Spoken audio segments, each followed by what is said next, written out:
இது என்ன பத்தின என் மேல வச்சிருக்கிற குற்றச்சாட்டுகளுக்கு இருக்கிற விஷயம்.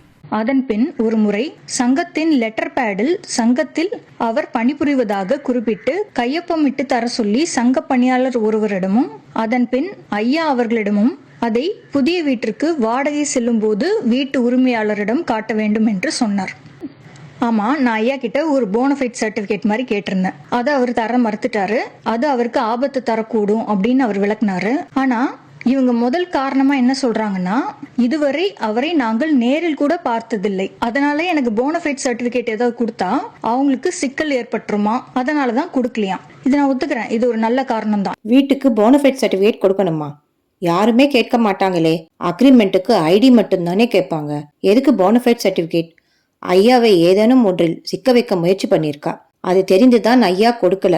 அப்படி போனஃபைட் சர்டிபிகேட் கேக்குறாங்கன்னா வீட்டு உரிமையாளர்கள் பயப்படும் அளவுக்கு இருந்திருக்கா. இவ தனி பெண், பணம் எப்படி வருதுன்னு சந்தேகித்து கேட்டிருப்பாங்க. அதே சந்தேகம்தான் எனக்கும். வேலை இல்லை, வருமானமும் இல்லை, கல்யாணமும் ஆகல, புரியாத புதிரா இருக்கிறாளே, செலவுக்கு என்ன பண்றா? இவ அனிட்ராப் கைக்கூலிதான் என்பது இந்த இடத்தில் உறுதியாகுது. அந்த இரட்டை கழுகு லோகோல சூரியனும் சந்திரனும் இருக்கிறது மலேசிய நாட்டு கொடியில இருந்து எடுத்ததுன்னு எவ்வளவு ஒரு தவறான ஒரு கருத்தை சொல்றாங்க. சூரியனும் சந்திரனும் அனைத்து நாகரிகங்களுக்குமான பொதுவான சின்னங்கள். மலேசிய நாட்டுக்கு மட்டும் கிடையாது. ஆனா நான் சூரியன் சந்திரன் ரெண்டுத்தையுமே தான் சேர்த்திருந்தேன். நான் சூரியன் சந்திரனை பயன்படுத்தினது தவறுன்றீங்க. ஆனா உங்களுடைய 5ஆம் தமிழ் சங்கத்துடைய சேனல் இன்ட்ரோல முதல்ல சிவன், முருகன், அதுக்கப்புறம் எல்லா அரசியல்வாதிங்க எல்லாரையும் காமிச்சிட்டு கடைசியா நந்தினி சின்னம் வரும்போது எதுக்கு சூரியன் மாதிரி ஒரு சின்னத்தை காட்டுறீங்க? நீ வந்து எங்களுக்கு சொல்லி கொடுக்குறியா? நந்தினியிலிருந்து ஞான ஒளி பிறப்பதாக பாவனை செய்திருக்கிறார்கள். அது கூட தெரியாத முட்டாளா இருப்பாளா? இல்லை, பைத்தியம் மாதிரி நடிக்கிறா. அந்த மலேசிய கொடி யூதர்களையும் அவர்களுக்கு அரணாக நின்ற குறவர்களையும் தான் குறிக்குது. அதை ஏன் இவள் லோகோவில் சேர்த்தாள்?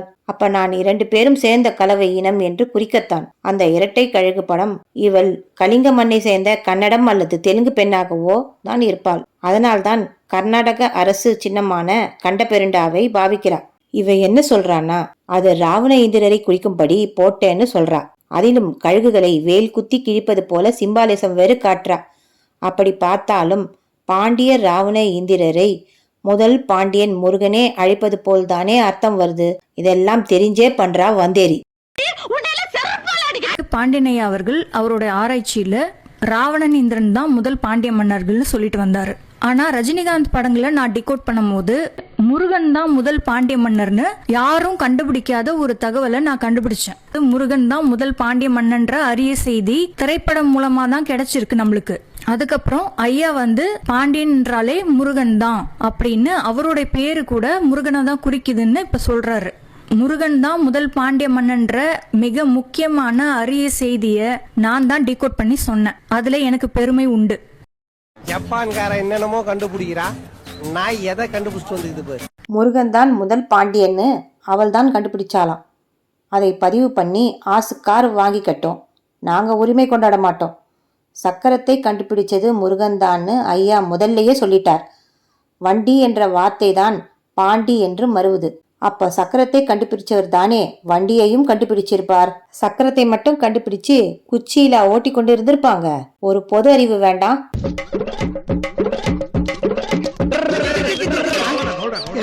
எருமைக்கு பிறந்த எருமை 7 வயசாய போச்சு, இந்த நடு ரோட்ல டயரை ஊத்திக்கிட்டு வெக்கமா இல்ல? இதுல என்னங்க வெக்கம்? எனக்கு பிடிச்ச விளையாட்டு விளையாடி இருக்கேன். பக்கத்துல எங்க அப்பா கூட இதைத்தான் ஓட்டிட்டு இருக்கான். இது எங்களுக்கு பிடிச்ச ஃபேமிலி விளையாட்டு. இவ ஆய்வாளராம்.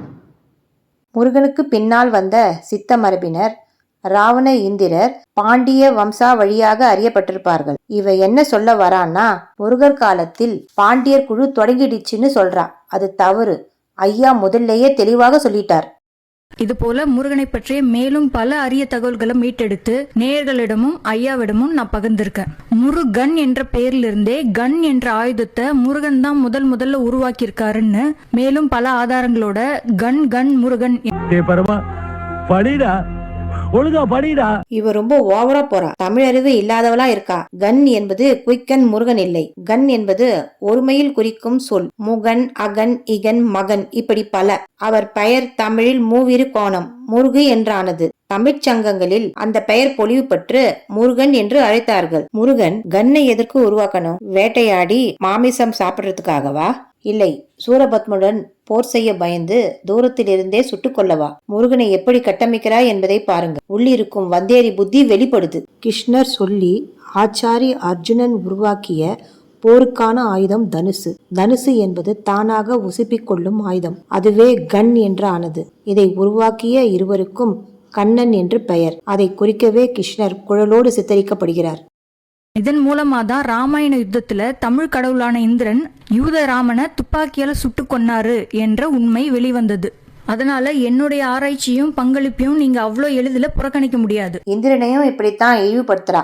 ராமனுடன் நேருக்கு நேர் போர் செய்யாம மறைந்திருந்து சுட்டு கொன்று அவன் தலையை வெட்டி இலங்கையில் காட்சிப்படுத்தும் அளவுக்கு கொடூரமானவர் இந்திரன்னு தெலுங்கு ராமாயணத்தை தூக்கி கொண்டு வந்து சொல்றா.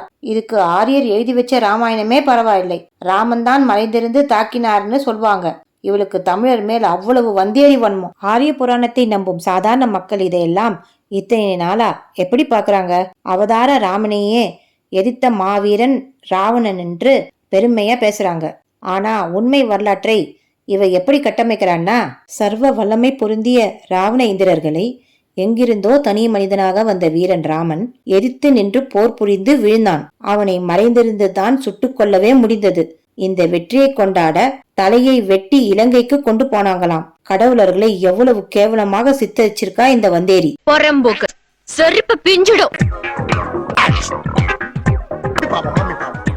தனிப்பட்ட சேனல் நடத்துற நானே புதுசா ஒரு லோகோவையோ புதுசா கடவுளர் படங்களையோ உருவாக்கணும்னு முயற்சி எடுக்கிறேன். ஆனா இவங்க சங்கத்துல இத்தனை பேர் இருக்காங்க, புதுசா படம் வரையறதுக்கு யாருமே இல்லையா? ஏன் ஏற்கனவே இணையத்துல இருக்கிறத திருடி மாத்தி சங்கத்துடைய படங்கள்னு வெளியிடுறீங்க? கடவுள் படங்களை திருடி வெளியிட்டாங்களாமே, அதை சொல்ல இவ யார்? இவள்தான் படங்களை பதிவு பண்ணவளா? இவளுக்கு ராயல்டி கொடுக்கணுமா? முருகன் படம்னு கையில வேல் இல்லாத படத்தை காட்டுறா. ஆனால் சங்கம் தத்துவங்கள் பொருந்தும்படி ஓவியங்களை திருத்தி வெளியிட்டிருக்கிறார்கள். இரட்டை கழுகுகளுடைய கால்களுக்கு கீழே தாமரை இருக்குன்றீங்க. எல்லா தெய்வங்களுடைய படங்கள்லயும் அந்த தெய்வங்களுக்கு கீழே தான் தாமரையே இருக்கும். அதாவது அவங்களுடைய கால்களுக்கு கீழே தான் தாமரையே இருக்கும். மேலும் இந்த தாமரை மேல் நோக்கி இல்லாம கவிழ்த்து போட்ட மாதிரி இருக்கு. இந்த மாதிரி உங்ககிட்டயும் குறைகள்லாம் இருக்கு. தாமரையின் விரிந்த இதழ்களின் மேல் மாரியம்மன் உட்கார்ந்திருக்கிறார் என்று கூட கண்ணு தெரியாத குருடியா இருக்கிறார். மாரியம்மன் தாமரை மேல் உட்காரலாம், ஆனால் கண்ட பெருண்டா தான் உட்காரக்கூடாது. அந்த மாரியம்மன் சிலை பிராமண பெண், அதாவது துர்காவோட சிலைக்கு இணையா வெள்ளையா இருக்கு. அந்த மாரியம்மன் சிலை இவ மூஞ்சி மாதிரி தான் இருக்கு. அப்பனா இவ தன்னை துர்கை வழி பிராமண பெண்ணுன்னு ஒத்துக்கிறாளா? அந்த புல்லாங்குழலும் மயிலரகும் கால்கள்ல வச்சது தப்புதான் நான் ஒத்துக்கிறேன். என்னுடைய தவற நான் ஒத்துக்கிறேன். யூத சின்னத்தை தான் வச்சுட்டேன், அது தப்புதான்னு ஒத்துக்கிட்டா.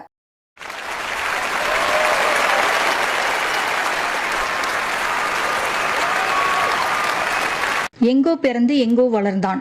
ஆரிய கதையை நம்பி எவனோ வென்று நினைத்தோம். தமிழன்னை அருள் பெற்று அருந்து விட்டோம். அரியை பாண்டவர் வெல்ல பாரதம் நடத்திய ஐயப்பனை. இந்த மகாபாரத பாடலுக்கும் விஷ்ணுவுக்கும் என்ன சம்பந்தம்? சம்பந்தமே இல்ல. மகாபாரத பாடலுக்கும் விஷ்ணுக்கும் எந்த சம்பந்தமும் இல்லையாமே. அப்ப இதுக்கு என்ன அர்த்தம்? யார் எங்கோ பிறந்து எங்கோ வளர்ந்தது? யாரை சொல்றா? இது ஆரிய கதையில் வரும் ரங்கராஜன் நம்பின்னு ஒருவன். அவனை எவனோ வென்று நினைத்தோம். உங்கள் தமிழெண்ணையின் அருள் பெற்றதால் தமிழை நன்றாக தெரிஞ்சுக்கிட்டு அவங்க கண்டுபிடிப்பை எல்லாம் திருடிக்கிட்டு அவங்களையே ஏமாத்துறோம்னு சொல்றா. இதெல்லாம் எப்ப நடந்ததுன்னா அதைத்தான் சொல்லுது அடுத்த வரி. அரியை பாண்டவர் வெல்ல முதல் சோழர் விஷ்ணு திருமாவளவனார் வழித்தோன்றலான சோழர்கள் பாண்டியர்களுடன் போரிட்ட காலத்தில் தமிழ்நாடு 3 துண்டாக பிரிந்த சங்க வரிய காலத்தில் அறிவு களஞ்சியங்களை திருடினோம்னு பாட்டு எழுதியிருக்கா. எவ்வளோ பெரிய போஸ்ட் இது! மொத்தத்தையும் படிச்சா விழியமே நீளமாயிடும். அட சலிச்சுக்கிறாளே. ஐயாவுக்கு பக்கம் பக்கமா எழுதும்போது இந்த சலிப்பு வரலையே. ஐயாவின் ஆய்வுகளை குழப்புவதற்காக யாரிடமிருந்தோ சம்பளம் வந்திருக்கு. அதான் அப்போ உற்சாகமா வேலை செஞ்சிருக்கா. 2 வருஷமா நான் சொல்ல நினைச்ச உண்மைகளை சொல்ல வேண்டிய நேரம் வந்துருச்சு. ஆனா நான் இப்ப சொல்ல போற உண்மைகள் எல்லாம் நேயர்களுக்கும் சங்கத்துல இருக்கிற நல்ல உள்ளங்களுக்கும் அதிர்ச்சிகரமா கூட இருக்கலாம். இப்ப அந்த உண்மைகளை ஒன்னொன்னா விளக்குறேன். 2 வருஷத்துக்கு முன்னாடி மாநாடு படத்தை டீகோட் பண்ணி சிங்கம் சகுனிய குறிக்கிற சின்னம் நமக்கு தெரியும், 7 பரசுராமனோட சின்னம்னு தமிழ் சிந்தனையாளர் பேரவை நேயர்களுக்கு தெரியும், ஐயாவோட நேயர்களுக்கு தெரியும். 7 பரசுராமனின் சின்னமா? ஐயா விழியம் பார்ப்பவர்களுக்கு தெரியுமாமே. ஐயா அதை ஆசிவக சின்னம் 7 சப்த கன்னியர்களும் தானே சொன்னார். ஓ, இப்ப புரியுது. 7 உங்களுக்கு பரசுராமனை குறிக்குதா? இவ ஐயாவின் ஆய்வுகளை எப்படி திரிக்கிறான்னு பாருங்க. முருகர் என்ற சித்தரால இதெல்லாம் கண்டுபிடிச்சிக்க முடியாது அப்படின்னு சொன்னா அவருடைய அசாத்திய திறமைய குறைச்சி மதிப்பிடுற மாதிரி தானே.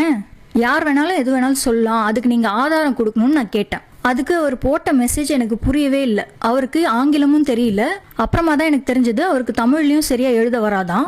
ஆங்கிலத்துல எழுதி அதை கூகுள் டிரான்ஸ்லேட் பண்ணி தான் தமிழ்ல மெசேஜ் போடுவாராம். இதை அந்த சங்க பணியாளரே என்கிட்ட சொன்னாரு. யாழீஸ்வர் ஒரு கருத்தை சொல்ல வருகிறார். அந்த கருத்தை முழுசா கேட்காம அவரை போலியா கட்டமைக்க வேண்டும் என்றே அவர் பதில் அளிப்பதற்கு முன் இவள் கருத்தை வலிந்து திணித்து அவரை கெட்டவளாக்கிட்டா. அவரின் மொழி பிரச்சனையை பயன்படுத்தி குள்ளநரித்தனமாக விளையாடி இருக்கா. இதில் தெரியுது இவ வந்தேரி புத்தி. முதலிலிருந்தே யாழீஸ்வரைத்தான் குறி வச்சிருக்காங்க. அதுக்காகவே அந்த உரையாடலை நீளமா வளர்த்திருக்கா. யாழீஸ்வரை மாட்ட வைப்பதற்காகவே பிரேம்ஜி கேரக்டர் மாநாடு படத்தில் உருவாக்கப்பட்டிருக்கலாம். இவளை வைத்து டீகோட் என்ற பெயரில் மக்களை குழப்பி இருக்கலாம். ஏன்னா இவதான் 2017 சுச்சி லீக்ஸ் வெளியிட்ட பாடகி சுச்சியின் பிராக்சியாச்சே. இது பக்கா திராவிட சதி. ஐயாவின் உதவியாளர்களை அவரிடமிருந்து பிரித்து ஐயாவை தனிமைப்படுத்த முயற்சி நடக்குது. யாழீஸ்வர் டிவிஎஸ்ஸில் வேலை செய்வதை தெரிந்து கொண்டு அவர் மேல் பிராமணர் என்ற பழி போட்டு ஐயாவிடமிருந்து பிரிக்க பாக்குறாங்க. சங்கத்திலிருந்து நீக்கப்பட்ட இன்னும் 2-3 பெண்களும் பேசினாங்க. அந்த காயத்ரி என்ற சங்கத்திலிருந்து நீக்கப்பட்ட அந்த பெண்ணும் இன்னொரு ஸ்ரீலதா என்ற பெண்ணும் எனக்கு சங்கத்துல நடக்கிற விஷயங்களை பத்தின சில தகவல்களை சொன்னாங்க. இப்ப அதை தெரிஞ்சு நீ என்ன பண்ண போற? உனக்கு அதுக்கு என்ன சம்பந்தம்? தலைவர் எப்படி இருந்தா உனக்கு என்ன? உன் வேலை என்ன? இந்த கேள்வி கேட்கறது தானே உன் வேலை. அதை கேளு. சங்கத்துக்கு நிதி அளிக்காமல், உறுப்பினராக சேராமல், பங்களிக்காமல், சங்கத்தை பற்றி இவளுக்கு என்ன அவ்வளவு அக்கறை? சங்கத்துக்குள்ள ஸ்பை வச்சிருக்கிறா. சங்கத்தை அழிக்கத்தானே. இவளுக்கு உளவாளியாக இருப்பவளுங்க அத்தனையும் திராவிட பெண்கள். தமிழ் பெண்கள் யாரும் யாருக்கும் உளவாளியாக செயல்பட மாட்டாங்க. இவளுங்க தான் அனிட்ராப் பொம்பளைங்க. எதுக்கும் துணிஞ்சு இறங்குவாளுங்க. அதனால்தான் பல 1000 வருஷமா தமிழ்நாட்டில் வாழ்ந்துகிட்டு இருக்காளுங்க. யாழீசன் ஐயாவோட நெருங்கி பழகி ஐயாவை வெளியில கூட்டிட்டு போகும்போது அவருக்கு செலவு பண்ற மாதிரி நடிச்சு, அதாவது ஐயா முன்னாடி தன்னோட கை காசை போட்டு செலவு பண்ற மாதிரி நடிச்சு ஐயாவுக்கு தெரியாம சங்கத்துக்கிட்ட இருந்து அதுக்கப்புறமா செலவு பண்ண காசுக்கான பணத்தை வாங்கிக்கிறாராம். ஐயா தான் சங்கத்தின் மொத்த செலவுகளையும் தானே ஏற்றுக்கொண்டிருக்கிறார். யாரிடமும் நிதி என்று பெரும் தொகையை கூட வேண்டாம் என்று சொல்கிறார். யாழீஸ்வரே முழு பணத்தையும் செலவு செய்ய முன்வந்தாலும் ஐயா ஒத்துக்கொள்ள மாட்டார். அதுதான் அவர் நேர்மையின் வெளிப்பாடு. பெருந்தன்மை, பெரியோரிடம் மரியாதை எதுவுமே இல்லாத வந்தேரி குணமே இவளிடம் மேலோங்கி இருக்கு. இதில் தியானம் பண்ணி குண்டலினி எழுப்பி ஞானத்தை அடைந்து காத்தோட காத்தா கரைஞ்சிட்டு இருக்காளாம். இந்த யாழீசன் ஏற்கனவே திருமணமாகி விவாகரத்தானவர். காயத்ரி பின்தொடர்ந்து அவங்க வீட்டுக்கே இந்த யாழீசன் ஃபாலோ பண்ணி போயிருக்காரு. அதாவது காயத்ரி என்ற பெண்ணை இந்த யாழீசன் ஹனி ட்ராப் பண்ண பார்த்திருக்காரு. யாழீஸ்வர் காயத்ரி பின்னால் போனாரா? இல்லை, காயத்ரி ஹனி ட்ராப் பண்ணி அவரை மயக்கி கூட்டி கொண்டு போனாளா? இப்படி கூட நடந்திருக்கலாமே. ஏன்னா யாழீஸ்வருக்கு படத்திலேயே குறி வச்சாங்கன்னு சொல்றாளே. காயத்ரி என்பது பிராமண பெயர். ஆந்த்ரோபயாலஜிக்கலா முகத்தை பார்த்தா பிராமணர் போலத்தான் தெரியுது. யாழீசனுடைய 2வது திருமணத்துக்கு காயத்ரியும் இன்னொரு சங்க பணியாளரும் சாட்சிக்கு எழுத்து போட்ட அந்த திருமண சான்றிதழை காயத்ரி எனக்கு அனுப்பி வச்சாங்க. பின்னால் துரத்திக்கிட்டு வந்தவனுக்கு எதுக்கு சாட்சி கையெழுத்து போட்டா காயத்ரி? அவரை அனிட்ராப் செய்ய பார்த்து முடியலன்னு யாருக்கோ கல்யாணம் பண்ணி வச்சிருக்காளுங்க. அந்த பெண் கூட இவ ஆளா இருக்குமோன்னு சந்தேகம்தான் வருது. அவர் கவனமா இருக்கணும். இவளுங்க கையெழுத்து போட்டிருக்காளுங்க. அதுல யாழீசனோட பெயரை பார்த்தா யாழீஸ்வர் சன் ஆஃப் சுகுமார் சிங். அதாவது யாழீஸ்வரோட தந்தை பெயர் சுகுமார் சிங். யாழீஸ்வரோட முழு பெயர் யாழீஸ்வர் சிங். எங்கே போச்சு சுகுமார்? அதை மட்டும் கட் பண்ணிட்டா? இப்படி வாரும் பாலக்காட்டு மணியரே, வாரும் கமிஷனரே, நான் ஒண்ணு தேடிட்டு இருக்கேன். நீங்க ஏதாவது எடுந்தேர் போல செல்லப்பட்டே காணோம் சொன்னலாம். யாழி என்ற கற்பனை உருவகம் பல கோயில் சிற்பங்கள்ல காணப்படுது அப்படின்றது உங்களுக்கு தெரியும். இந்த சிற்பத்துல பாத்தீங்கன்னா அந்த சிங்கம் தலை கொண்ட யாழி மேல ஒரு ஆள் உட்கார்ந்து இருக்கிற மாதிரியும் அந்த ஆள் அந்த யானையை தாக்குற மாதிரியும் செதுக்கப்பட்டிருக்கு. அப்படின்னா யாழி என்ற கற்பனை உருவகம் யூதர்களால் அவர்களை குறிக்க உருவாக்கப்பட்ட ஒரு உருவகம். யாழி என்பது முழுக்க முழுக்க ஒரு கற்பனை உருவகம். உனக்கு என்னப்பா, நீ பைத்தியம். நீ என்ன வேணாலும் பேசலாம். நாங்க அப்படியா? நாங்க சரியாத்தான் பேசுறோம். யாழி ஒரு கற்பனை உருவமா? யாழீஸ்வரை அடிக்கணும் என்ற நோக்கத்தில் யாழியையே கற்பனை உருவம்னு சொல்லிட்டா மூதேவி. யாழியின் வேர்ச்சொல் தெரியுமா இவளுக்கு? யாழி என்றால் தென்பிறவி என்று பொருள். யாழி யா பிளஸ் அகழி யா தென் அகழி குமரி கண்ட பக்ருளி ஆறு. அது ஆறு கிடையாது, 2 நிலப்பரப்புகளுக்கு இடையே உள்ள இயற்கையான ஆழமிகு அகழி. அந்த தென் அகழியில் வாழ்ந்த உயிரினம்தான் யாழி. அந்த நீரில் தோன்றி பரிணமித்த இப்போதுள்ள யானைகளையே உணவாக உட்கொண்டது. குமரிக்கண்டத்தின் அழிவின் போது அகழி இடிந்து நொறுங்கியதால் யாழிகள் அழிந்தன. நீரிலும் நிலத்திலும் வாழ்ந்த யானைகள் மட்டும் தப்பிவிட்டன. இதெல்லாம் தெரியுமா இவளுக்கு? ஆய்வலராமே, கீரையை ஆய கூட தகுதி இல்லாதவ. ஆனா இவங்க முருகன் சிலைக்கு பின்னாடி சாய்பாபாவுடைய சிலையை வச்சு காமிச்சதையும் சேர்த்து பார்த்தா இவங்களோட பிளான் என்னன்னு நம்மளுக்கு புரியுது. முருகன் சிலையை விட்டுட்டு சாய்பாபா சிலைக்கு ஆர்த்தி எடுக்கிறாங்கன்னா என்ன அர்த்தம்? அந்த முருகன் சிலைக்குள்ள பரசுராமனும் இருக்குன்னு அர்த்தம். ஏன்னா மூக்கு புடப்பா இருந்தா சில நேரத்துல இப்படி எல்லாம் யோசிக்க தோணும் கொஞ்சம்.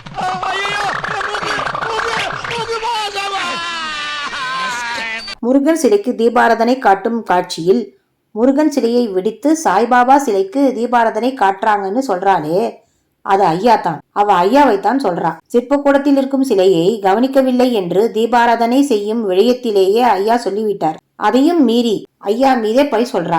ஐயா தமிழர்களை அழிக்க பிளான் பண்றாருன்னு சொல்றா இந்த வந்தேரி பொம்பளை. ஐயா வீடியோவுக்காகவும் வழிபடுவதற்காகவும் ஒரு பக்கமாக ஒதுங்கி நின்று தீபாராதனை காட்டுறார். இதை எதிரிலிருந்து பார்ப்பவர்களுக்கு ஆப்டிக்கல் இல்யூஷன் என்ற ஒளியியல் மாயையில் வட்டம் ஒரு பக்கம் அதிகமாக இருப்பது போல்தான் தோன்றும். இது தெரியாத அரைவேக்காடா இவள்?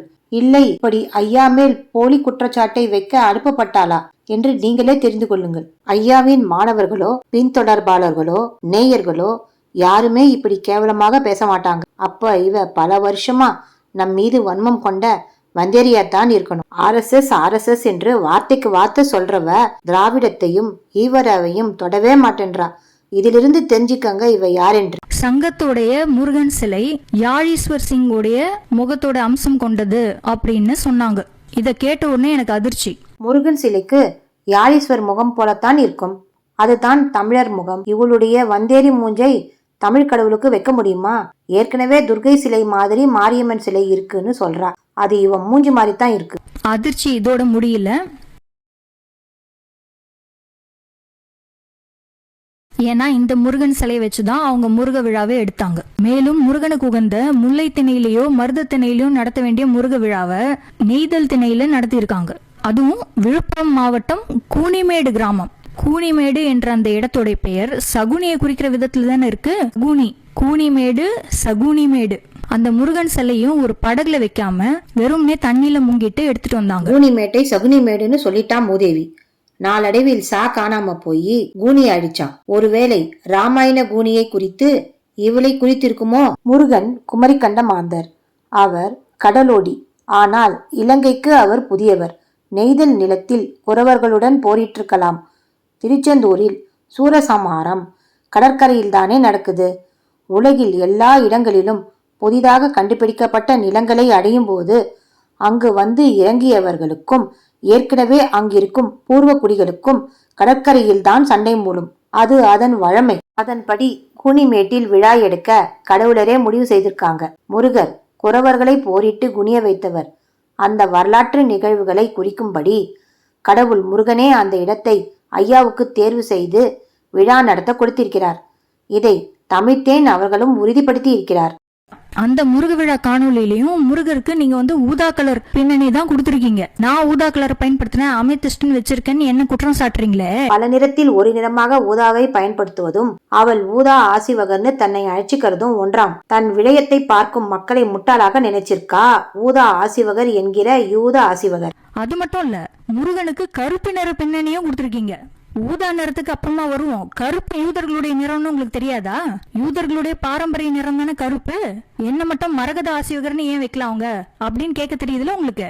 முருகனுக்கு ஏன் கருப்பு நிற பின்னணி கொடுக்குறீங்க? வெள்ளை நிற பின்னணியோ அல்லது பச்சை நிற பின்னணியோ கொடுக்க வேண்டியது தானே? முருகனுக்கு கருப்பு பின்புலம்னு சொல்றா.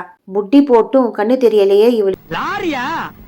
நான் 2 சைடுலயும் மோட்டார் சைக்கிள் வருது, நடுவ பூந்து போயிடலான்னு தாங்க நினைச்சேன். இது அண்டம். முருகன் அண்டார் என்று சொல்றாங்க. இது கூட தெரியலையே இந்த தண்டத்துக்கு. முருகனுக்கான வேலை முருகனுடைய செங்கோல் பக்கத்துல வைக்காம முருகனோட சிலைக்கு கொஞ்சம் முன்னாடி வச்சிருக்கீங்க.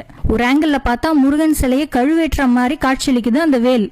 இதெல்லாம் தெரியாம செஞ்சீங்களா இல்ல திட்டமிட்டேவா? கழுவேத்துறாங்களாம். முருகரை பேசும் பேச்சா இது? வந்தேரி பரதேசி நாய்க்கு கடவுளும் பேயும் ஒன்னாத்தான் தெரியும் போல இருக்கு. அட ஆண்டிப்பட்டிக்கு அரசப்பட்டிக்கு அரைஞ்சு கட்டவளே, தூத்துக்குடிக்கு தும்மல் பட்டிக்கு திரிஞ்சு கட்டவளே, தேங்காய் செல்லும் மாங்காய் செல்லும் தின்னு கட்டவளே, கலப்பு கடையில ஏன விளக்கி கஞ்சி குடிச்சவளே, அறிவு கட்ட கட்ட, ஆட மரத்து பட்டை, வெக்கங்கட்ட கட்ட, வேலை மரத்து பட்டை, பட்டணம் பூரா சுத்தி வந்த பச்சை மாங்கொட்டை. நான் ஒரு லோகோவையோ சில முருகன் படங்களையோ வெளியிடுறேன் அப்படின்னா அதுல சில தவறுகள் இருக்கலாம். அதை நான் ஒத்துக்கிட்டு அதை சரி செய்ய நான் தயாரா இருக்கேன். இந்த முருகன் சிலையை வச்சுதான் அவங்க முருக விழாவே எடுத்தாங்க. அந்த முருக விழால முருகன் சிலைக்கு வேலை வைக்கல, முருகன் சிலைக்கு வேலும் வைக்கல. முருகர் கையில் வேலோடு தான் பூமியை சுற்றி வந்தாரா? இவ திருவிளையாடல் சினிமாவை பார்த்துட்டு ஹாட்டார் பலூன்ல வேலோடு பறக்கிற மாதிரி சித்தரிச்சிருக்கா. முருகர் மேய்ச்சல் சமூகம், அதனால் மக்களின் தலைவன் முருகர் என்று குறிக்கும்படி தண்டம்தான் வைத்திருப்பார். வேல் என்பது அவர் சொன்ன தத்துவம்தான். அதனால் வேலை தனியா அவர் முன்புதான் வைக்கணும். இதெல்லாம் வந்தேரிக்கு எங்க தெரிய போகுது? இந்த அழகில் அவ ஆய்வாளராம். மண்டபத்தில் யாரோ எழுதி கொடுத்து இங்கே வந்து ஒப்பிச்சிட்டு இருக்கா. என்னையா பிரச்சனை? இப்பாட்டை இயற்றியது நீர்தானே? சரிதான். இங்கே அரசருக்குத்தான் சந்தேகம் என்று நினைத்தேன். ஆனால் இங்குள்ள அனைவருக்கும் அப்படித்தானா? மயிலியர் செரியர் இதை விட ஒரு புலவன் வேற என்ன எழுத முடியும் ஐயா? தயவு செய்து நான் கேட்ட கேள்விக்கு பதில் கூறும். தயவு செய்து உங்கள் கேள்விதான் என்ன, அதை சொல்லும். இப்பாட்டு உம்முடையதுதானே?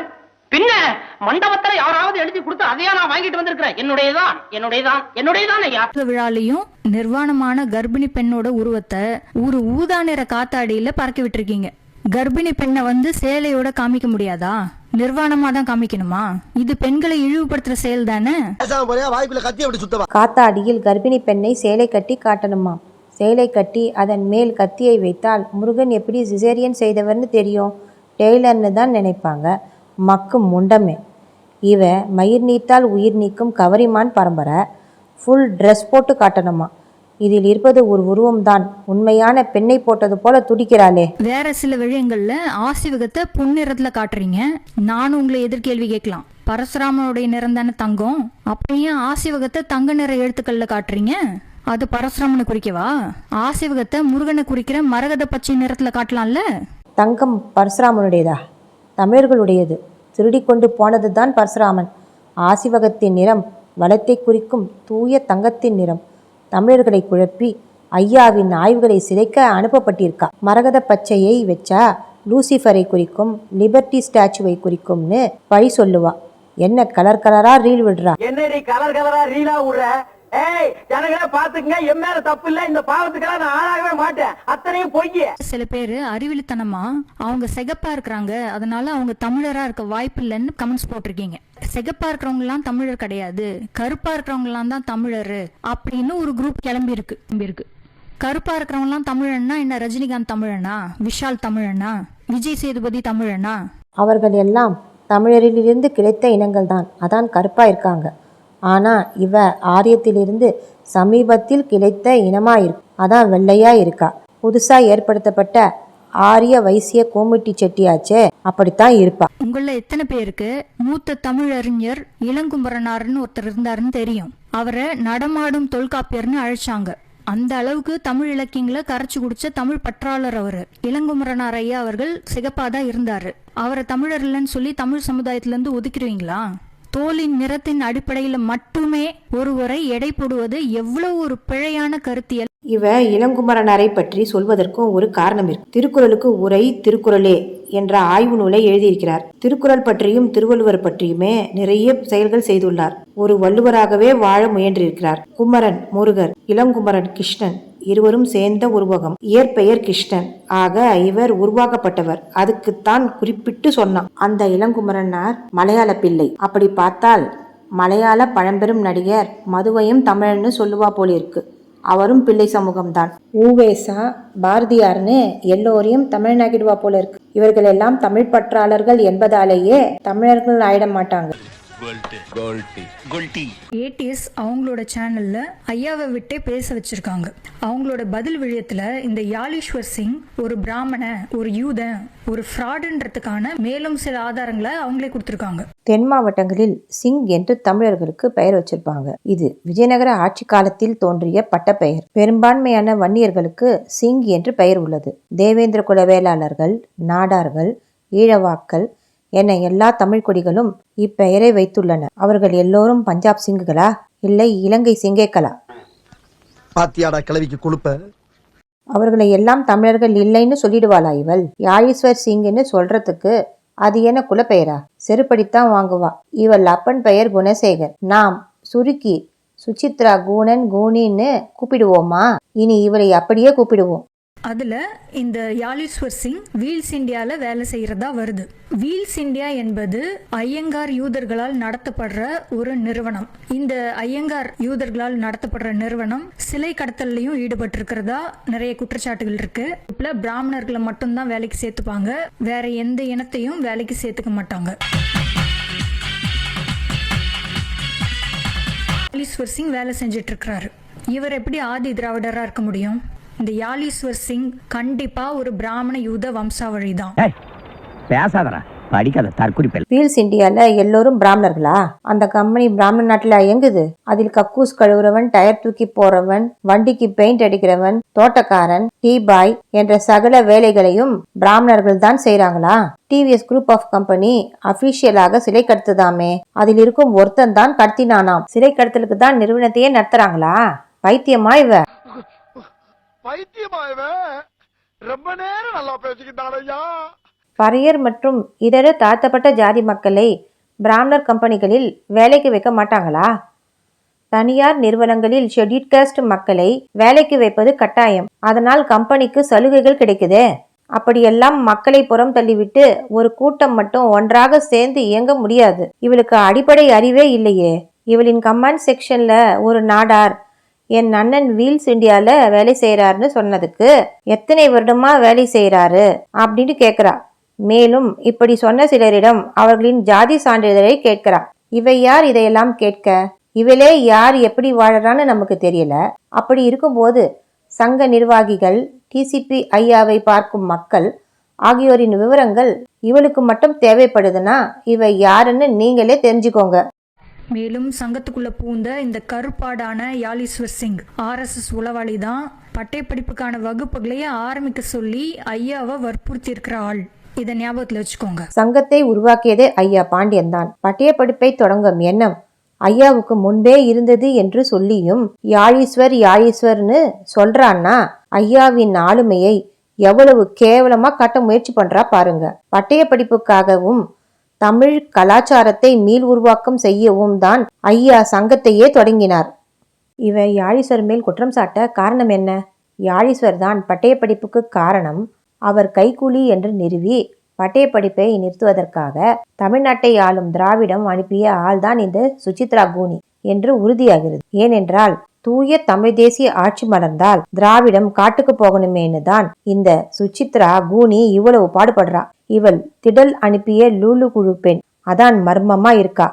பனிமலர் பன்னீர்செல்வம் போல சுசித்ரா குணசேகர். யாலீஸ்வர் சிங்கோடைய ஜாதி சான்றிதழ்ல, அதாவது 85ஆம் ஆண்டுல இவருக்கு ஜாதி சான்றிதழ் வழங்கப்பட்டதா யாலீஸ்வர் சிங் சமர்ப்பிச்சிருக்கிறாரு. அதுல ஆதி திராவிடர்னு இருக்காமா. அதுல இவர் பேரு யாலீஸ்வர்னு தமிழ்நாடு அரசாங்கத்தோட கெசெட்ல அவரோட பேரை மாத்தி இருக்கிறதுக்கான ஆதாரம் இருக்கு. அதாவது 2019 ஏப்ரல் வரைக்கும் யாலீஸ்வரோட இனிஷியல் வந்து CDS. அதை வந்து வெறும் யாலீஸ்வரா அவர் 2019ஆம் ஆண்டுல தான் மாத்தி இருக்கிறாரு. அப்படி இருக்கும்போது 1985ஆம் ஆண்டுல இவருக்கு எப்படி யாலீஸ்வர்னு பேர் இருந்திருக்கும்? பாத்தியாடி பார்வதி, என் பிள்ளையோட அறிவை. இந்த உலகத்துல மக்க மனுஷ தோண்ட காலத்துல இருந்து இப்படி ஒரு விளக்கத்தை யாரா சொல்லியிருக்காங்களா? இல்ல யாருக்காவது தோணி இருக்குமா? யாலீஸ்வரும் அவரோட கூட்டாளியும் இந்த போலி ஆவணத்தை 2019க்கு அப்புறமா தான் தயாரிச்சிருக்காங்க. யாழீஸ்வருக்கு கூட்டாளி யார்? அவரை தமிழர்னு யார் சொல்றாங்களோ அவங்க தான் கூட்டாளி. ஐயா தான் அவரை அவங்க அப்பா காலத்திலிருந்தே தெரியும் தமிழர் என்று சொல்றார். அப்ப ஐயாவை தான் கூட்டாளின்னு சொல்றா. யாலீஸ்வர் சிங் ஒரு பிராமணர் தான், ஒரு யூதர் தான், அதுல சந்தேகமே வேண்டாம். ஆனா தன்னோட யூத அடையாளத்தை மறைக்கிறதுக்காக இவரும் இவரோட கூட்டாளியும் சேர்ந்து தயாரிச்ச ஒரு போலி ஆவணம் தான் இந்த பொய்யான ஜாதி சான்றிதழ். இது 1985 கொடுக்கப்பட்டது கிடையாது. 2019 அப்புறமா தான் இவரோட புது பெயர் எஸ் யாலீஸ்வர் என்ற புது பெயரை கொண்டு உருவாக்கப்பட்ட ஒரு போலி ஆவணம். இவ தமிழ்நாட்டுக்காரியா இல்ல இப்பதான் நுழைந்தாளா? 1985 ஆண்டின் சாதி சான்றிதழை இப்ப வாங்க முடியுமா? கொஞ்சமாவது அறிவு வேண்டாம்? பணம் கொடுத்து வாங்கினாலும் பழைய எண்ணில் சான்றிதழை வாங்க முடியாது. அரசாங்கத்தில் பதிவாகி இருக்கும். அப்படி வாங்க முடிந்தால் பர்மாக்காரி வெரோனிகா ஜாதி சான்றிதழை அவ பிறந்தவுடனேயே வாங்கி தந்திருப்பானே. அது முடியாததால் தான் 2012 வாங்கி இருக்கான். அதே விஷயத்துல யாலீஸ்வர் சிங்கோட பாஸ்போர்ட் சர்டிபிகேட்டுக்கான சான்றிதழ்ல அவரோட பேர் வந்து யாலீஸ்வர் சுகுமார் சிங்னே இருக்கு. அவங்க அப்பா பேரு சுகுமார் சிங்கா, அவங்க அம்மா பேரு ராஜ்குமாரி சுகுமார் சிங்கா. அப்ப இவர் பேரும் யாலீஸ்வர் சுகுமார் சிங் தானே. அதாவது யாலீஸ்வர் இவரோட ஃபர்ஸ்ட் நேம், சுகுமார் வந்து மிடில் நேம், சிங் வந்து சர்நேம். சோ இவர் பேர் வந்து யாலீஸ்வர் சிங் தான். இத பாஸ்போர்ட் வெரிஃபிகேஷன்ல அவரே சமர்ப்பிச்சிருக்கிறார். பாஸ்போர்ட்ல யாழீஸ்வர் சுகுமார் சிங் என்பது Yazhiswar first name, Sukumar middle name, Singh சர்நேமாம். சரி, இவ பாயிண்ட்டுக்கு வரலாம். அதே போல இவ பேரே பார்க்கலாம். Suchitra first name, Guna middle name, Sekar surname. அட, சுசித்ரா குண சிங்களச்சி பேரால வருது. முட்டாள் மூதேவி, எப்படி பி படிச்சாலோ. சிங் என்பது சர்நேமாம், அது குலப்பட்டத்தை குறிக்குதாம். குழந்தைக்கு கூட இவளை விட அதிகமா அறிவு இருக்கும். எப்படி பாரிசாலன்றது பரசுராமனை குறிக்கும் ஒரு புனையப்பட்ட பேரோ, ஜெயராஜுக்கும் பென்னிக்ஸ்க்கும் பிறக்கும் பொழுதே ராவணன் இந்திரனை குறிக்கிற அந்த பெயர்கள் எப்படி டிமிட்ரி மெண்டலிவ் என்ற பெயரை அந்த ரஷ்ய விஞ்ஞானிக்கு யூத கும்பல் சூட்டியதோ, யாலீஸ்வர் சிங் என்ற புதிதாக புனையப்பட்ட ஒரு பெயரை கும்பல் உருவாக்கி சூட்டி அனுப்பியிருக்கு. யாலீஸ்வர்ன்ற பேரு இது வரைக்கும் யாருமே கேள்விப்படாத ஒரு பேரா இருக்கு. இந்த மாதிரிலாம் தமிழ்நாட்டிலேயோ இலங்கையிலேயோ கூட தமிழர்கள் பெயர் வச்சிருக்க மாட்டாங்க. ஆமா, பெரிய டீச்சர் இவ, போடி வேலைய பாத்துக்கிட்டு. யாழீஸ்வர் என்ற பெயரை குல்டி கேள்விப்பட்டிருக்கவே மாட்டா. இவளுக்கு சுசித்ரா, சுயச்சித்தர், சூழ்ச்சிக்காரின்னு வரும்படி ஒரு பிராமணரை கூப்பிட்டு தானே வச்சிருப்பாங்க. யாழீஸ்வர் என்பது தமிழ் பெயர், ராவணனை குறிக்கும் பெயர். யாழ் மீட்டுவதில் வல்லவரான ராவணேஸ்வரர், யாழ்ப்பாணத்தின் மன்னர் என்று வரும்படி தமிழ் பற்றுள்ள ஒருவர் தான் இந்த பெயரை வச்சிருக்கணும். அது வள்ளுவ குடியினராக இருக்கும். ஏன்னா பறையர் போன்ற தமிழ் குடிகளுக்கு சடங்கு செய்பவர்கள் எல்லாம் தமிழ் வள்ளுவர்கள் தான். இந்த வந்தேரிங்க பிராமணரை தேடி ஓடி இருக்கும். அப்படித்தான் இருக்கும்னு நம்மையும் பார்த்து சொல்றா இந்த வந்தேரி. தன்னோட லிங்க்டின் ப்ரொஃபைல்லையே தன்னோட யூடியூப் சேனலுக்கான லிங்கையும் கொடுத்திருந்தாரு. அந்த யூடியூப் சேனல் தான் இது. யாலீஸ்வர் சிங்கோட யூடியூப் சேனல் தான் இது. அதுல யாலி Yahweh is the Hebrew name of God, also a mathematical equation அப்படின்னு யூத கடவுளான யாவேவை பத்தி பெருமையாக பேசும் ஒரு விஷயமும் இருக்கு. மேலும் த நாய்டூஸ் அப்படின்னு பேர் கொண்ட ஒரு இன்ஸ்டாகிராம் பேஜையும் இந்த யாலீஸ்வர் சிங் ப்ரொமோட் பண்ணி ஒரு வீடியோ போட்டிருக்காரு. யாலீஸ்வர் சிங் தமிழனா இருந்தா ஏன் த நாய்டூஸ் என்ற பேஜை ப்ரொமோட் பண்ணணும்? ஒரு பிராமணர்ன்றதுனால தானே த நாய்டூஸ் என்ற பேஜை ப்ரொமோட் பண்ணிட்டு இருக்காரு. தமிழனாக இருந்தா ஈப்ரு மொழியை தெரிஞ்சுக்க கூடாதா? அவ்வளவு பெரிய குற்றமா அது? யூதர்களின் கடவுளே சிவன்தான்னு ஐயா சொல்லியிருக்கார். அவர் ஆய்வுகளை குற்றம் சொல்றா. நாயுடுகளை பற்றி வீடியோ போட்டா அவர் பிராமணனா? டிவிஎஸ்ல வேலை செய்தா பிராமணன். சிங்குன்னு அப்பனுக்கு பெயர் இருந்தா அவர் RSS பிராமணன். ஆனா திராவிட தெலுங்கனா இருக்கவே வாய்ப்பில்லையாம். அவ அங்கிருந்து தானே வந்தா, அவளுக்கு நல்லா தெரியும். இந்த மாதிரி கருப்பாடுகள்லாம் உங்க சங்கத்துல இருக்காங்கயா, பார்த்து பாதுகாப்பா இருந்துக்கோங்கன்னு எத்தனையோ தடவை பாண்டியன் ஐயாக்கு நான் வந்து மின்னஞ்சலும் அனுப்பியிருக்கேன், போன்ல பேசும்போதும் சொல்லியிருக்கேன். ஆனா அவர் இதெல்லாம் கேட்டுக்கிறதா தெரியல. யாலீஸ்வர் சிங் யூத கும்பல் அனுப்பிய ஒரு உளவாளி தான்றது எனக்கு தெளிவா புரிஞ்சிடுச்சு. சில பேர் கேக்குறாங்க, இவ்வளோ நாள் நீங்க வந்து ஏன் இதெல்லாம் வெளியிடல, இப்ப மட்டும் ஏன் வெளியிடுறீங்கன்னு கேக்குறீங்க. 2 வருஷத்துக்கு முன்னாடியே சங்கத்துல இந்த மாதிரி கருப்பாடுகள் இருக்கக்கூடும்னு எனக்கு தெரிஞ்சாலுமே நான் பாட்டுக்கு சேனல் நடத்திட்டு இருந்தேன். ஐயாவும் என்கிட்ட போன்ல வந்து நல்லா தான் பேசிட்டு இருந்தாரு. இப்ப ஐயா சொல்றாரு என் மேல நம்பிக்கை இல்ல, அவங்க வந்து மின்னஞ்சல் அனுப்பிட்டே இருந்தாங்க. இவளுக்கு தமிழர் மேல் பற்று கிடையாது, ஐயா மேலையும் சங்கத்து மேலையும் அக்கறை கிடையாது. இவ தான் பாட்டுக்கு பாடகி சுச்சி பிராக்சியா இருந்துகிட்டு மக்களை குறிப்பிட்டு இருந்தாலாம். அதை ஐயா கண்டுபிடிச்சதால சங்கத்தையே கரைக்க போறேன் என்று சொல்றா. 2021 ஐயா கிட்ட நான் வந்து சங்கத்துல ஒரு டிரான்ஸ்லேஷன் ஒர்க்கோ எடிட்டிங் ஒர்க்கோ கொடுங்க அப்படின்னு நான் கேட்டதுக்கு, ஹலோ 1 minute. ஹலோ, நமஸ்காரம். நமஸ்காரம் நமஸ்காரம். என்ன? நீங்க உங்க குழந்தைய பார்த்துக்க ஒரு மாமி வேணும்னு விளம்பரப்படுத்திருந்தீங்களே. ஆமா, அதுக்கு என்ன? அதை நான் வாசிச்சேன். அப்படியா? கொஞ்சம் இருங்க. ஏண்டா, நாளைக்கு இந்த வேலைக்காரியெல்லாம் எத்தனை மணிக்கு இன்டர்வியூ வர சொன்னோம்? வேலைக்காரி இன்டர்வியூ விஷயமாவா? யாரு? எத்தனை மணிக்கிட்ட வர சொன்னோம்? 11 o'clock மார்னிங். அப்படி சொல்லு. ஹலோ, நீங்கள் ஒன்று பண்ணுங்க. நாளைக்கு கார்த்தால கரெக்டாக 11 மணிக்கு எங்கள் காத்துக்கு இன்டர்வியூக்கு வந்துருங்க. உங்கள் பேர்? அதான் சொன்னேனே, நடுத்தர வயது பிராமணம் மாமி. பேரை கேட்டல, அது பல்லவன் பஸ் போறது, அந்த சத்தத்துல நீங்க சொல்றது கேட்கல. Use ₹1 coin only. என்ன சொல்றேன்? டெலிபோன் பூத்ல இருந்து பேசுறேன். என் பேரு அவ்வை சண்முகம். அவ்வை சண்முகம் ஆம்பளை பேருனா? முகி சண்முகி. அவ்வை சண்முகி. அது என்ன கீ? வால்மீகி இல்லையா, இது சொர்ணமுகி இல்லையா, அந்த மாதிரி சண்முகி. அது என்ன அவ்வை பழைய பேரு? அவ்வைங்கிறது வந்து எங்க ஆத்துக்கு வம்சாவளியா வர்ற பட்ட பேரு. அப்பா தாத்தாலாம் தமிழ்ல பாண்டித்யம். ஊவேசா கிட்ட குருகுலம் தாத்தா. கிவாஜெல்லாம் வேண்டப்பட்டவா, பந்துன்னே சொல்லலாம். சரி, இப்போ எல்லாரையும் கூட்டிட்டு காலம்பரை வந்துருங்க. ஐயோ, அவளுக்கு நான் எங்க போவேன்? சாரி, நீங்க காலம்பரை 12 மணிக்கு வந்துருங்க. ஓ, கண்டிப்பா வந்துடுறேன். நமஸ்காரம். எனக்கு வேலை கொடுத்தாரு, ஆன்லைன் வேலை கொடுத்தாரு. பாண்டியனையாக்கு என் மேல வந்து நம்பிக்கை இல்லைன்னா, சங்கத்துல அந்த மாதிரி எதுவும் வேலை இல்லை இப்போதைக்கு அப்படின்னு சொல்லி என்னை வேலைக்கு சேர்த்துருக்க வேண்டாமே, ஆன்லைன் வேலைக்கு. அதுக்கப்புறம் நான் ஃபோன்லேயும் அவருக்கு வந்து ரிசர்ச் பாயிண்ட்ஸ்லாம் கொடுக்கும்பொழுது நல்லா தான் பேசிகிட்டு இருந்தார்.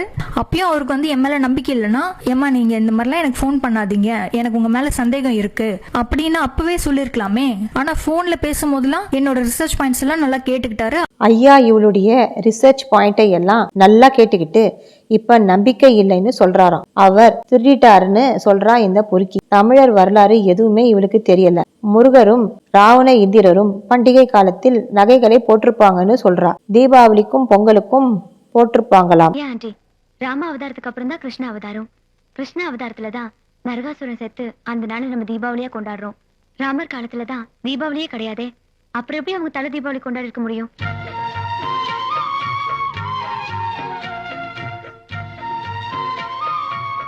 தமிழே தெரியாம முருகன் கன் வச்சிருந்தாருன்னு சொல்றா. இவ புதுசா தமிழ்நாட்டுக்குள்ள நுழைந்த கும்பல் தான்னு நல்லா தெரியுது. காயத்ரியை கொண்டாடினது, ரவிச்சந்திரனை கொண்டாடினது, பாரிசாலனை வளர்த்து விட்டது. அதாவது யூதர்கள் அனுப்பும் ஏஜென்ட்டுகளை முதல்ல 100% நம்புறாரு பாண்டியனையா. அதுக்கப்புறமா இவரோட அமைப்புகளை ஆட்டையை போட்ட பிறகுதான் அவங்க வந்து யூதர்களோட ஏஜென்ட்னே இவருக்கு புரிய வருது. இதெல்லாம் அவரே சமர் திரைப்படத்தோட ஒப்பிட்டு அவருக்கு நடந்த சம்பவங்கள்னு ஒரு விழியம் போட்டிருக்காரு. அதை எல்லாரும் மறுபடியும் பாருங்க. பாண்டியனையாவை சுத்தி எப்படி சதி வலை பின்னப்பட்டிருக்குன்ட்டு அவரே விளக்கி இருக்காரு. மணிராஜு என்கிற மணியரசன், பாரிசாலன், ரவிச்சந்திரன், காயத்ரி போன்ற வந்தேரி கும்பலை ஐயா எப்படி நம்பி ஏமாந்தாரோ அப்படித்தான் இந்த அமெத்திஸ்ட் ஆசிவகர் சுசித்ரா கூனியையும் நம்பி ஏமாந்துட்டார். அதை அவளே ஒத்துக்கிறா. எந்த ஒரு அமைப்பும் ஆரம்பிக்கப்படும் பொழுதே அந்த அமைப்புடைய விவரங்கள், அதுல யார் முக்கியமான நிர்வாகிகள் எல்லாமே அவங்களோட இணையதளத்துல பதிஞ்சிருக்கும். ஆனா இது வரைக்கும் சங்கம் ஆரம்பிச்சு 3 ஆண்டுகள் கழித்து தான் சங்கத்துல யார் யாரெல்லாம் பணிபுரியறாங்கன்றதே நமக்கு தெரிய வருது. அந்த அளவுக்கு மூடி மறைச்சு இந்த கருப்பாடுகள் செயல்பட்டு இருக்காங்க. மக்களை ஜாக்கிரதை. சங்கத்தின் பணியாளர்கள் யார் யார் என்று இவளுக்கு ஏன் தெரியணும்? அது தெரிஞ்சு இவ என்ன பண்ண போறா? முதலாளிகளிடம் போட்டு கொடுத்து அவங்களை பயங்காட்டி கண்ட்ரோல் பண்ணவா? அவங்க அரசியலில் தலையே காட்டிடக்கூடாதாம். அதற்கு முன்பே அவர்களை கண்டுபிடிச்சு கண்ட்ரோலுக்கு எடுத்து வந்துடணுமா? இவ எப்படிப்பட்டவ தெரியுமா? ஐயா வீட்டுக்கு வந்து ஒரு பெண் தொல்லை கொடுத்தாளே, அவளின் அட்வான்ஸ் வெர்ஷன் தான் இந்த சுசித்ரா கூனி. அந்த பெண் வீட்டில் வேலை செய்ய விடாம தடுத்தா, இந்த சுசித்ரா கூனி இணையத்தில் வேலை செய்ய விடாம தடுக்கிறா. இதெல்லாம் திராவிட திடல் வேலைதான். லூலு குரூப்பில் இருந்து ஒருத்திய அனுப்பி இருக்கானுங்க. இனிமே என்ன நீங்க அமெத்திஸ்ட்னு கூப்பிட்டீங்கன்னா உங்களை 5ஆம் யூதர் சங்கம்னு நான் கூப்பிட வேண்டி வரும். என்ன நீங்க அமெத்திஸ்ட்னு கூப்பிட்டா நீங்க 5ஆம் யூதர் சங்கம் தான். யூதரான யாலீஸ்வர் சிங் கட்டுப்பாட்டுல இயங்கும் 5ஆம் யூதர் சங்கம் தான். இவங்க குமாரி பேபி எங்க மாடு சங்கத்திலேயே சீனியர் மெம்பர். இன்னும் கல்யாணம் கூட பண்ணிக்கல. ஆமாங்க, போன வாரம் கூட 2-3 பேர் வந்து என்ன பொண்ணு கேட்டாங்க. இப்ப என்ன அவசரம், இன்னும் 2 வருஷம் போயிட்டுமேனு சொல்லி அனுப்பிட்டேன். 2 வருஷம் எதுக்கு? சங்கோதரருக்கு. ஏய், நீ தான் குமாரி பேபியா? அடுத்த தடவை நீ இந்த வீட்டுக்குள்ள வந்த உன் தலையில தீய வச்சிருவேன். கடவுள் அருளால் ஐயா பாண்டியன் அவர்கள் தொடங்கிய 5ஆம் தமிழர் சங்கத்தை யூத சங்கம்னு சொல்றாளே, இவ தமிழச்சியா? தமிழர்கள் தான் முடிவு செய்யணும். இவ பேரு சுசித்ரா அபியாம. செய்யோன் ஆசிவகரின் ஆய்வு. யாழீஸ்வர் ஐயாவின் தந்தை பெயரில் சிங் என்று இருப்பதை கொண்டு அவரை யூதர் பிராமணர் என்று இந்த சகுனி மாமி கூறிக்கொண்டிருக்கிறாள். அதனால் இந்த லேடி பன்றிசாலனின் விடயத்தை ஆராய்ந்தேன். அதில் சுசித்ரா அபி என்று இருக்கிறது. இதில் அபி என்றால் என்ன தெரியுமா? குரங்கு என்று பொருள். அதாவது சுசித்ரா குரங்கான ஹனுமான் வம்சாவழி என்று அவளை கூறிக்கொள்கிறாள். அபி குரங்கு, எடுத்துக்காட்டு அபுதாபி, குரங்கு தாவிய இடம். இந்த லேடி பன்றிசாலன் தெலுங்கச்சி தான் என்பது இதன் மூலம் நிரூபணமாகிறது. மேலும் இவள் சொந்த ஊர் குலதெய்வம் மற்ற வந்தேரிதான் என்பதை அவளும் கூறியுள்ளாள். அனுமன் வம்சாவழிதான் இந்த காந்தாரி அக்கா, குரங்கு கூட்டத்திலிருந்து வந்த சுசித்ரா. இதை கண்டு சொன்ன செய்யோன் ஆசிவகருக்கு நன்றி. அனுமான் வம்சாவழி குரங்கு கூட்டத்திலிருந்து வந்தவதான் இந்த சுசித்ரா அபி என்ற இந்த கூனி. அதனால்தான் கர்நாடக அரசு சின்னமான கண்ட பெருண்டாவையும் யூதர்கள் குறவர்கள் இருவரையும் ஒருங்கே குறிக்கும் மலேசிய கொடியில் உள்ள சூரிய சந்திரனையும் தனது அடையாளமான லோகோவில் சேர்த்திருக்கிறாள். இதிலிருந்து இவ ஒரு யூத குறவ கலப்பின குரங்கு என்பது நிரூபணமாகிறது. யாழீஸ்வர் 1985ஆம் ஆண்டு வாங்கிய பழைய சாதி சான்றிதழே போலி என்றால், பாடகி சுச்சி லீக்ஸுக்கு அப்புறம் களமிறக்கப்பட்ட இந்த போலி சுச்சி 1997ஆம் ஆண்டு வாங்கிய சாதி சான்றிதழும் போலியாத்தான் இருக்கும். 1985ஆம் ஆண்டு சான்றிதழையே போலியாக உருவாக்க முடியும் போது 1997ஆம் ஆண்டு சான்றிதழையும் போலியாக உருவாக்க முடியும் தானே? உங்களுக்கு ஒரு நியாயம், அவங்களுக்கு ஒரு நியாயமா? யாழீஸ்வருக்கு மாநாடு படம் காரணமானால் இந்த சுச்சி கூனிக்கு சுச்சி லீக்ஸும் இந்தியன் 2வும் மறுக்க முடியாத காரணங்கள். எனக்கு அப்புறம்தான் பாடகி சுசித்ராவை களமிறக்கினார்கள் என்று சுச்சி லீக் 2.0வை காட்டி தமிழரை ஏமாற்ற முடியாது. ஏனென்றால் பாடகி சுச்சி லீக்ஸ் வெளியானது மார்ச் 2017ஆம் ஆண்டு. இவ வந்ததும் அதே ஆண்டு மே 9ஆம் தேதி, அதாவது மே மாதம் 9ஆம் தேதி 2017ஆம் ஆண்டு. பாடகி சுச்சியை தயார் பண்ணிட்டு இவளை அனுப்பியிருக்காங்க என்பது உறுதியாகிறது. 9 கூட்டல் 5 கூட்டல் 2017 சமன் 24. ஆக இந்த சுச்சி கூனி அமேத்திஸ்டாக இருந்து சுச்சியாக மாறி 2.0வை 2024ஆம் ஆண்டு நடத்தணும் என்று ஏற்கனவே முடிவு செய்யப்பட்டுத்தான் 2017ஆம் ஆண்டு மே மாதம் 9ஆம் தேதியில் சன்னல் தொடங்கப்பட்டது. ஆக இந்த சுச்சி ஒரு திராவிட கைகூலி என்பது மறுக்க முடியாத உறுதியாகிறது.